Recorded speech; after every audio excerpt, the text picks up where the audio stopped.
give it up for Isabella Bruno.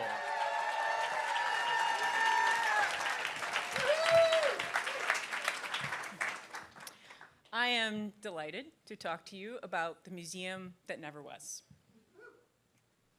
These accomplished men, university presidents, research directors, foundation leaders, the president, Calvin Coolidge, once gathered to imagine the future of the Smithsonian Institution. A speaker described how the Smithsonian arose from a struggle to harvest natural resources that will last for a long time. Another framed the institution's role, ordering chaotic nature into useful knowledge. Looking back at the 1927 conference, we see that harvest meant extraction, abundance had limits, and mastery brought consequences. We can see the paradigm they operated in, but paradigms are often invisible from within. Which makes me wonder, what paradigm will be obvious to 2125's museum workers looking back on us? I think they will see our unwillingness to be influenced by forces bigger than us: nature, climate, planetary forces. We are almost 100 years from that 1927 conference, and we still inhabit a paradigm of domination. Our institutions shaped and were shaped by colonialism, capitalism, and extraction. I want new paradigms. Don't you? But what can I do? I think about my agency, how small I am, and I worry there won't be a life-giving planet for my great descendants in 2125. So I begin with curiosity. What if we listen to planetary systems on their own terms?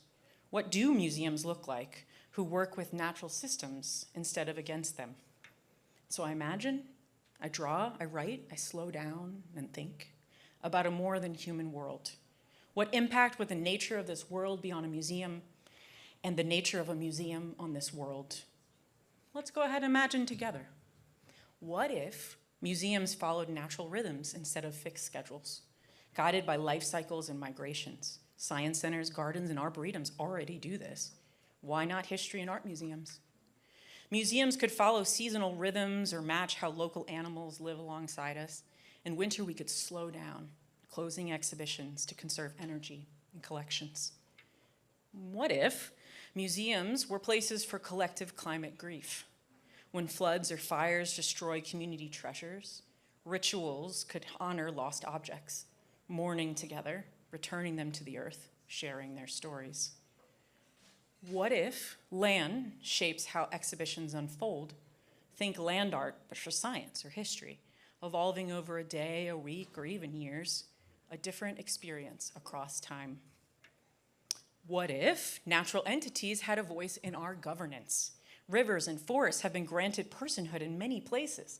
In others, they never lost it.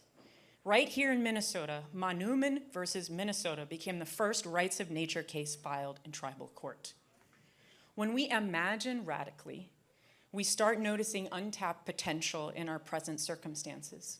This photo shows a vast bird collection, yet the researcher, in a second, focuses on just 2 feathers, slowing down to see what's already here.